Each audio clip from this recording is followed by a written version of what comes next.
नमस्कार, लोकसभा टीवी में आपका स्वागत है। मैं हूं इरशाद अली। खबरों में आगे बढ़ेंगे मगर उससे पहले सुर्खियों पर एक नजर।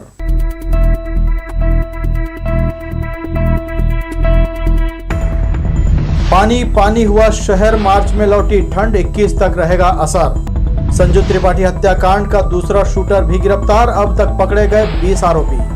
ठग मामा भांजा गिरफ्तार, दूसरे का राशन बताकर खुद रुपए लेकर हो जाते थे चंपत। और कलेक्ट्रेट से जिला कोर्ट के बीच बनेगा फुट ओवरब्रिज, डीएमएफ की बैठक में 239 कार्य मंजूर। ये थी सुर्खियां, अब खबरें विस्तार से। 3 दिनों से रुक रुक कर हो रही बारिश और मौसम में ठंडक बढ़ने से मार्च में सावन का एहसास हो रहा है। समुद्र तटीय क्षेत्रों से उठे चक्रवाती हवाओं ने प्रदेश के मौसम को बदल कर रख दिया है। शनिवार सुबह गरज चमक के साथ बारिश का क्रम दोपहर तक चला। पूर्व अनुमान के मुताबिक 21 मार्च तक बादल छाए रहेंगे। मौसम ने छत्तीसगढ़ में एक बार फिर करवट बदली है। बिलासपुर में शनिवार सुबह से बारिश होने लगी। आसमान में छाए काले बादलों से रुक रुक कर सारा दिन बारिश होती रही।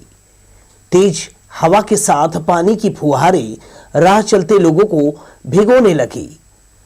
इस दौरान बादलों की आवाज सुनकर भारी बारिश की आशंका हुई। मार्च महीने में मौसम का बिगड़ा मिजाज देखकर लोगों को हैरानी हुई, वहीं गर्मी से राहत मिलने से उनमें खुशी है। क्या ये मेरा नाती है, आया है अंबिकापुर से। तो मैं बोला कि अचानक भाई मैं क्या है गोंड पारा आना जाना होते रहता है। तो ये अभी कौन सा महीना चल रहा है? ये मार्च का महीना है और ये सोचे भी नहीं थी कि ऐसा पानी आ जाएगा, लेकिन कुछ राहत भी दे रहा है और अच्छा भी लग रहा है ये। तो अभी जो जी अब मैं जा रहा हूँ जबड़ा की ओर। हाँ, गया था गोंड पारा। हाँ, ये थोड़ा बच्चे जी कैसा लग रहा है? हाँ, ठिठुरन तो लग रही है, ठिठुरन लग रही है।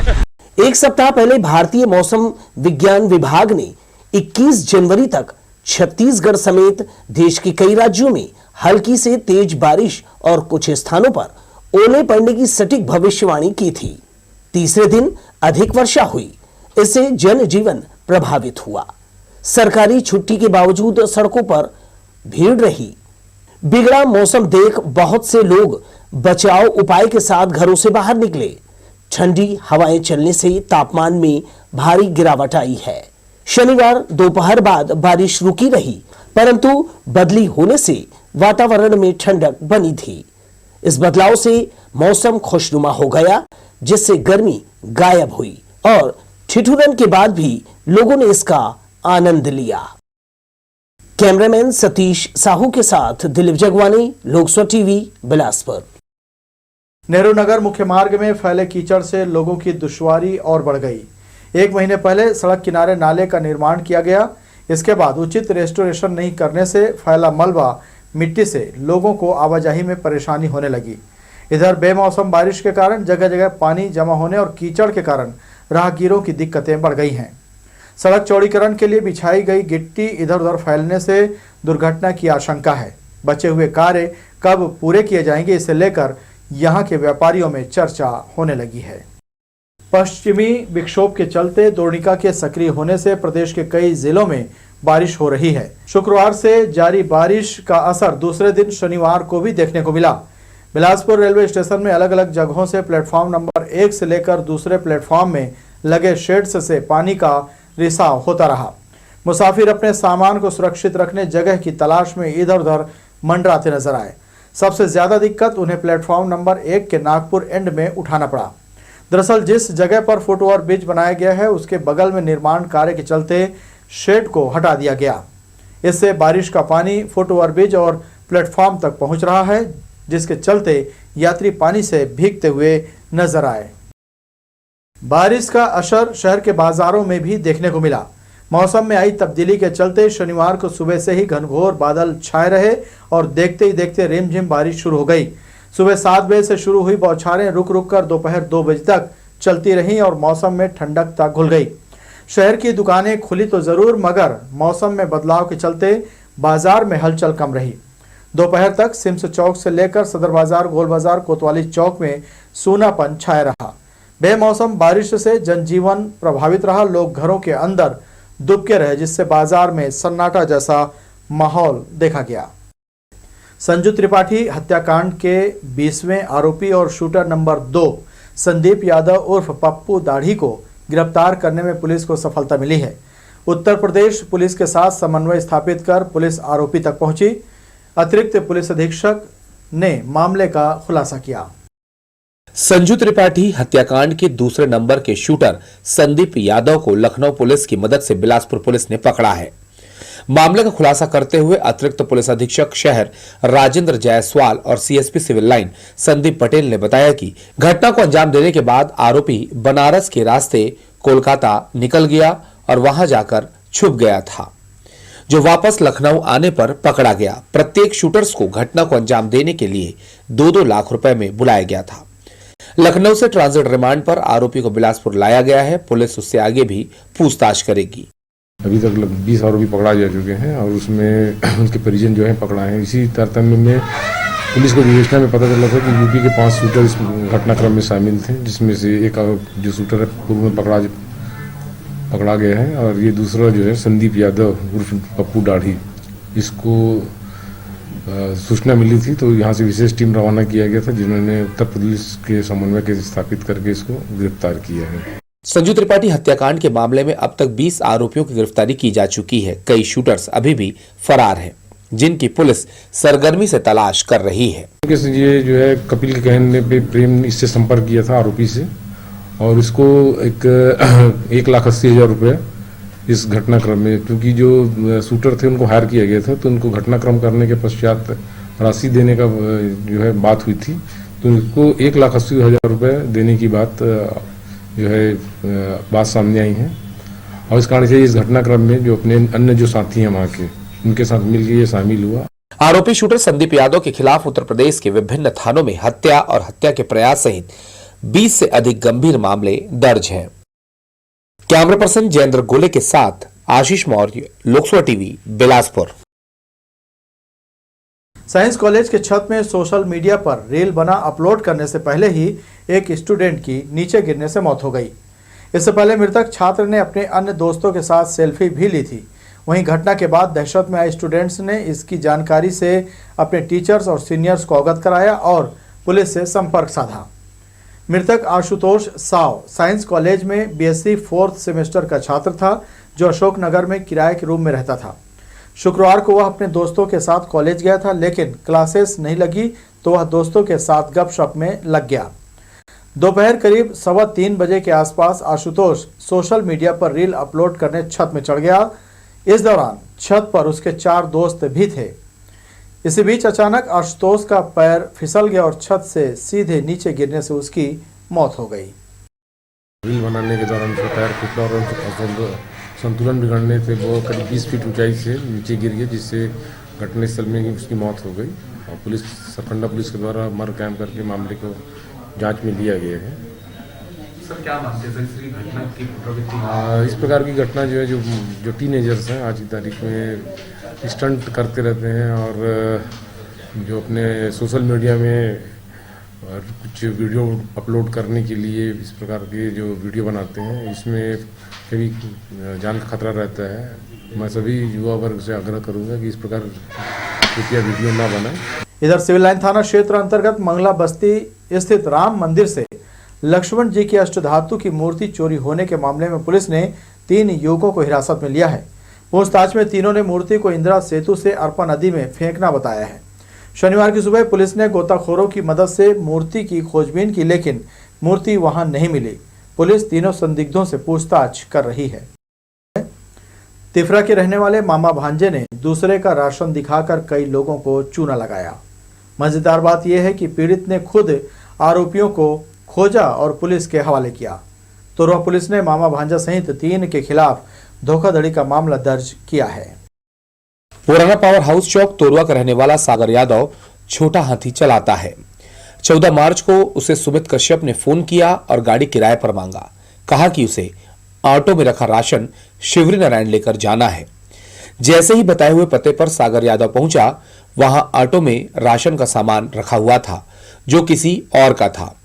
उस सामान को अपना बताकर आरोपियों ने साजिश रचा। मामा भांजे ने छोटा हाथी चालक सागर यादव को अपने झांसे में लिया और सस्ते में राशन का सामान उपलब्ध कराने की बात कही। 7,000 रुपए का राशन 5,000 रुपए में मिलने की बात कहते हुए आरोपी मामा भांजे ने छोटा हाथी चालक सागर यादव से 5,000 रुपए नगद ले लिए और उसे चकमा देकर फरार हो गए। भैया ये हमारी सामान है भैया, इसमें से टीना का तेल और ये है वे हम लोग कम रेट में दे देंगे आपको, आप लेना चाहते हो क्या बोल के। तो मैं बोला कि हम रेट में मिल रहा है यार, तो मैं ले लेता हूँ बोल के इन लोगों के झांसे में आके मैं इन लोगों को नगद 5,000 रुपये गिन के दिया हूँ जिस हिसाब से बोले मेरे को, और गाड़ी को जैसे लगाया हूँ उस गाड़ी के पास इन लोग पैसा जैसे गिने हो बाइक में अपने गाड़ी में फरार सर। यह केस 11:45 के आसपास है, अपना धराम काटा लाल खदान रोड की। घटना के बाद जब सागर यादव के मोबाइल पर आए हुए मोबाइल नंबर की जांच की गई तो तीनों आरोपियों का चेहरा बेनकाब हुआ और वह पकड़े गए। तुर्वा पुलिस ने आरोपी मामा तुलसी कश्यप, उसके भांजे सुमित कश्यप और अजय कश्यप के खिलाफ धोखाधड़ी का अपराध दर्ज किया है। बताया जा रहा है कि तीनों आरोपी सस्ते में राशन उपलब्ध कराने के नाम पर और भी कई लोगों के साथ इसी तरह की धोखाधड़ी की है। कैमरा पर्सन जयेंद्र गोले के साथ आशीष मौर्य, लोकसभा टीवी, बिलासपुर। रेल प्रशासन द्वारा बेहतर सुविधा के लिए अधिकांश यात्रियों को कंफर्म बर्थ उपलब्ध कराने अतिरिक्त कोच की व्यवस्था कर रहा है। बिलासपुर हाफा एक्सप्रेस में एक अतिरिक्त स्लीपर कोच की सुविधा शनिवार से दी जा रही है। वहीं 30 मार्च से तिरुपति बिलासपुर एक्सप्रेस में अतिरिक्त कोच की सुविधा मिलेगी। गौरतलब है कि समर वेकेशन को ध्यान में रखते हुए सभी ट्रेनों में प्रतीक्षा सूची बढ़ जाती है, लिहाजा रेलवे ने अतिरिक्त कोच लगाने का फैसला लिया है। शक्ति की आराधना का पर्व चैत्र नवरात्र 22 मार्च से शुरू हो रहा है। श्रद्धालु जहां माता के दर्शन लाभ पाने प्रदेश के विभिन्न शक्तिपीठ मंदिरों में जाने की तैयारी कर रहे हैं, वहीं रेलवे प्रशासन भी इसका ख्याल रख रहा है। जिला राजनांदगांव के डोंगरगढ़ में प्रत्येक वर्ष की तरह इस बार भी 30 मार्च तक नवरात्र उत्सव की धूम रहेगी। सिद्ध शक्तिपीठ मां बमलेश्वरी के दर्शन को आने वाले भक्तों की भारी भीड़ को देखते हुए रेलवे ने बड़ी सुविधा दी है। श्रद्धालुओं की सहूलियत के लिए डोंगरगढ़ स्टेशन में गाड़ियों का अस्थायी ठहराव और कुछ गाड़ियों के विस्तार की सुविधा प्रदान की गई है, जिसमें प्रमुख रूप से हटिया कुर्ला, पुरी जोधपुर, बिलासपुर चेन्नई, पुरी कुर्ला, गोंदिया दुर्ग मेमू स्पेशल शामिल हैं। 22 से 30 मार्च तक चैत्र नवरात्र का पर्व मनाया जाएगा। इसे लेकर महामाया मंदिर रतनपुर में बैठक आयोजित की गई। कलेक्टर सौरभ कुमार की मौजूदगी में ट्रस्ट के तमाम पदाधिकारी और संबंधित विभाग के अधिकारियों से नवरात्र उत्सव की तैयारी और पूरे 9 दिनों तक होने वाले विभिन्न धार्मिक आयोजन के दौरान सुरक्षा से लेकर पेयजल, स्वच्छता, स्वास्थ्य, बिजली, श्रद्धालुओं के लिए व्यवस्था को लेकर चर्चा हुई। कलेक्टर ने यातायात विभाग को नवरात्रि के दौरान 50 अतिरिक्त बसें चलाने के लिए निर्देशित किया है। समिति के साथ एवं जितना भी जिला प्रशासन और पुलिस प्रशासन के लोग होते हैं उनके साथ बैठक ली गई। कोशिश हमारी यही रहेगी कि नवरात्र में ज़्यादा से ज़्यादा जो श्रद्धालु आएँ उनको हम जो सुविधा उपलब्ध करा सकते हैं आवश्यक वो उपलब्ध कराएं। शहर में सुरक्षा रहनी चाहिए और अच्छा वातावरण रहना चाहिए कि लोग आराम से दर्शन कर सकें। सुरक्षा है, लाइट की व्यवस्था भरपूर होनी चाहिए। स्वास्थ्य के लिए जो एक बस रहती जिसमें स्वास्थ्य उसको यहाँ पर रहे, 9 दिन यहाँ रहे, फायर ब्रिगेड 9 दिन यहाँ रहना चाहिए। ऐसे करके बहुत सारी सुविधाएं। भीड़ को भी लेके ये चर्चा हुई कि जो सुचारू रूप से कम अभी जो दर्शन करने आ रहे हैं उनको किसी भी प्रकार की कोई तकलीफ ना हो। भीड़ को ऐसे मूवमेंट कराया जाए ताकि किसी भी दर्शनार्थी को कोई तकलीफ ना हो। बढ़ेंगे अहम खबरों की ओर, मगर उससे पहले सुर्खियों पर एक नजर।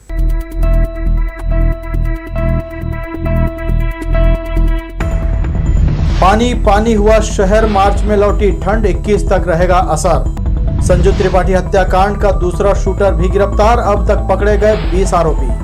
ठग मामा भांजा गिरफ्तार, दूसरे का राशन बताकर खुद रुपए लेकर हो जाते थे चंपत। और कलेक्ट्रेट से जिला कोर्ट के बीच बनेगा फुट ओवरब्रिज, डीएमएफ की बैठक में 239 कार्य मंजूर।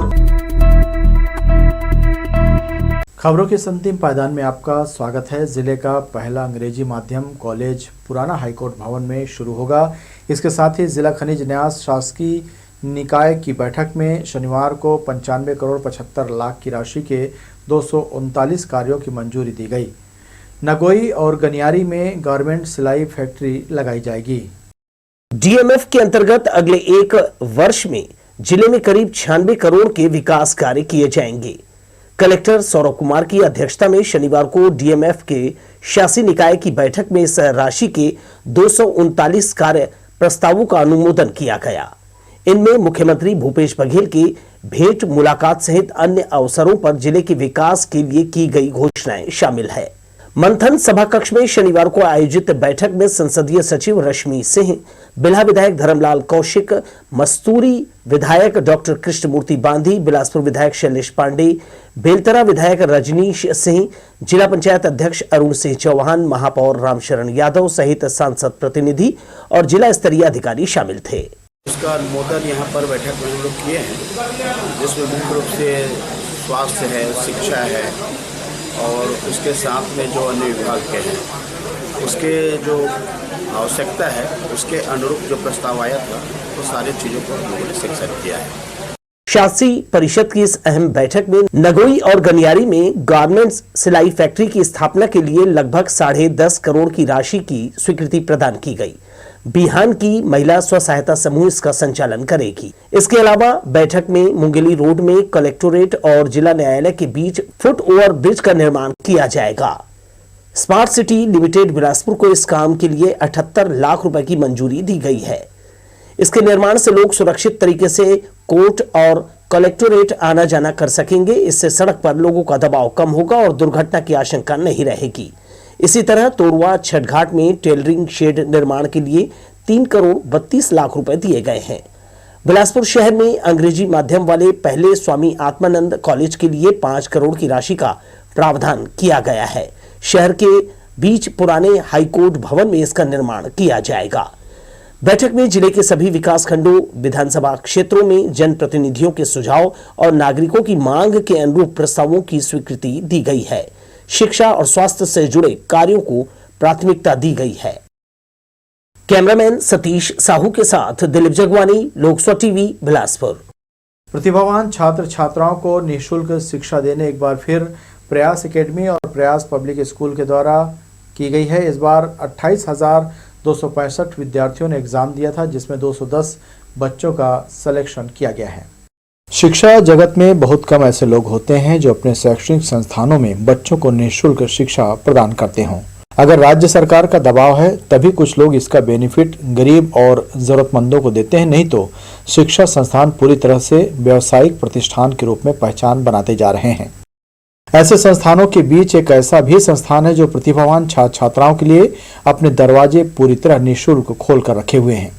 सीपत और मोपका चौक में स्थित प्रयास एकेडमी और प्रयास पब्लिक स्कूल में एडमिशन पाने इस बार भी 28,265 छात्र छात्राओं ने परीक्षा दी, जिसमें 210 मेरिटोरियस छात्रों को स्कूल बिना शुल्क के शिक्षा देने तैयार है।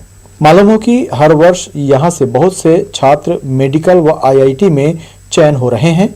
अलग अलग प्रशासनिक पदों पर भी चयनित होकर वे अपना सपना पूरा कर रहे हैं। 210 बच्चों को स्कॉलरशिप देना है और 210 बच्चों को निःशुल्क शिक्षा के लिए आमंत्रित किया जा रहा है। उसके लिए जो है आज पूरे छत्तीसगढ़ में इसका जारी किया गया है रिजल्ट को, और इसमें जो है कुल 28,265 विद्यार्थी शामिल थे। तो काफ़ी बढ़ चढ़कर कोविड के बाद में एक अच्छा दिशा जो है बच्चों को मिला, और एक पहला एग्ज़ाम था यहाँ पर कोविड के बाद में, क्योंकि कोविड के ड्यूरेशन में हमने ऑनलाइन एग्जामिनेशंस लिए थे, और अभी जो है एक अच्छा एक्सपीरियंस रहा। पेरेंट्स का भी एक अच्छा उत्साह देखने को मिला और बच्चों का भी एक अच्छा उत्साह देखने को मिला। यहाँ प्रवेश देने के लिए 2 चरणों में 5 फरवरी और 20 फरवरी को परीक्षा ली गई, जिनका परिणाम 15 मार्च को घोषित किया गया है। प्रावीण्य सूची के चिन्हांकित 210 छात्र छात्राओं को 30 मार्च तक इस स्कूल में अपना पंजीयन कराना होगा। स्थान प्राप्त किए हैं पूरे छत्तीसगढ़ में प्रभात चौहान द्वितीय स्थान प्राप्त किए हैं। संपूर्ण छत्तीसगढ़ में सात्विक दुबे तृतीय स्थान प्राप्त किए हैं। उनके उज्जवल भविष्य की शुभकामनाएं एवं प्रयास एकेडमिक की ओर से ढेरों ढेरों शुभकामनाएं। जी सर। मैं विक्की सोनी, कोऑर्डिनेटर प्रयास संस्था बिलासपुर से, और पहली बात तो बहुत हर्ष हो रही है कि इस वर्ष की हर वर्ष की भांति इस वर्ष हमने पूरे छत्तीसगढ़ में प्रयास परीक्षा आयोजित की थी और काफ़ी बच्चों ने हर्षोल्लास के साथ बढ़ चढ़कर हिस्सा लिया। और मैं सभी बच्चों को शुभकामनाएं देना चाहता हूं कि भारी से संख्या में जिस प्रकार से हमको बच्चों का रिस्पांस मिला उससे हम बहुत ही उत्साहित हैं। और बच्चों ने जिस प्रकार से इसमें हिस्सा लिया और अपने सपनों को पूरा करने के लिए जिस आयाम को वो छूना चाहते हैं उसके लिए प्रयास तत्पर है और हम उसके अपने तरफ से पूरी कोशिश करेंगे कि इन बच्चों के भविष्य के लिए हम सुनहरे अवसर तलाशें और उनको आगे बढ़ाएं। विभिन्न विषयों में दक्ष शिक्षकों ने छात्र छात्राओं को अपनी शुभकामनाएं दी हैं। उन्होंने कहा कि फर्स्ट फेज की काउंसलिंग जारी है, किसी भी हाल में आकर अपना रजिस्ट्रेशन करा लें और यहाँ की शिक्षा व्यवस्था का लाभ लें। प्रयास एकेडमी के द्वारा जो एग्ज़ाम लिया गया था वो 2 चरण में हुआ था, एक 5 फरवरी को, एक 20 फरवरी को, जिसका रिजल्ट अभी जारी हुआ है। इस वर्ष के जो प्रश्न थे वो टफ थे, लेकिन इस बार का जो कटअप है पिछले बार के कटअप से कुछ ज़्यादा ही गया है। और इस परीक्षा में ये देखा गया है जो एवरेज स्टूडेंट है वो उसका मार्क्स अच्छा है, वो टॉप किए हैं। 16 to 30 तक इनका जो रजिस्ट्रेशन है वो किया जाएगा। जो भी छात्र छात्राएं हैं मेरिट लिस्ट के अंडर आए हैं वो लोग अपना पंजीयन आके करा लीजिए। और जो ग्रामीण क्षेत्र के लोग हैं इनका जो रुचि है, इनका रुझान है, इन्होंने बढ़ चढ़कर हिस्सा लिया। कोरिया में से भी कई सारे जिलों के जो छात्र छात्राएं उन्होंने टॉप किया है। आने वाले दिनों में यह संस्थान कहीं न कहीं छात्र छात्राओं का एक बड़ा हब बनने जा रहा है, क्योंकि यहाँ मौजूद शिक्षकों की एजुकेशन क्वालिटी, यहाँ मौजूद इंफ्रास्ट्रक्चर सभी छात्र छात्राओं और उनके पालकों को प्रभावित कर रहा है। प्रयास अकादमी एक बहुउद्देशीय संस्था है जो कि कर्तव्यनिष्ठ स्टाफ द्वारा एक विकसित राष्ट्र के निर्माण में छात्र छात्राओं के लिए समर्पित है। लोकसभा टीवी के लिए कैमरामैन प्रदीप भोई के साथ इरशाद अली, बिलासपुर। एससीएल द्वारा जल संरक्षण के क्षेत्र में विशेषकर खदानों में निकले जल के उपयोग को लेकर किए गए प्रयासों को राष्ट्रीय स्तर पर सराहा गया है। यही वजह है कि 16वें water digest world water awards 2023 के अंतर्गत पब्लिक सेक्टर श्रेणी में कंपनी को सर्वश्रेष्ठ जल प्रबंधन पुरस्कार प्रदान किया गया है। नई दिल्ली में एक भव्य कार्यक्रम में केंद्रीय जल शक्ति मंत्री गजेंद्र सिंह शेखावत के हाथों ये पुरस्कार प्रदान किया गया। इस मौके पर ब्रह्म कुमारी शिवानी दीदी और इजराइल के राजदूत की विशिष्ट उपस्थिति रही। इस मौके पर एससीएल के प्रतिनिधि मंडल में मुख्य प्रबंधक मानस साहू शामिल रहे। हम आपको बता दें कि पानी जैसे दुर्लभ संसाधन को बचाने के लिए एससीएल ने जल संरक्षण का बीड़ा उठाया है। कंपनी खदान से निकलने वाले पानी के उपचार के लिए खुली खदानों में सेटलिंग तालाब बनाने पर काम कर रही है, जो वाटर रिचार्ज बेसिन के रूप में काम करती है। तो ये थी हमारी लोकसभा टीवी की तमाम खबरें। अगले बुलेटिन में आपसे फिर होगी मुलाकात। तब तक के लिए इरशाद को दीजिए इजाजत। नमस्कार।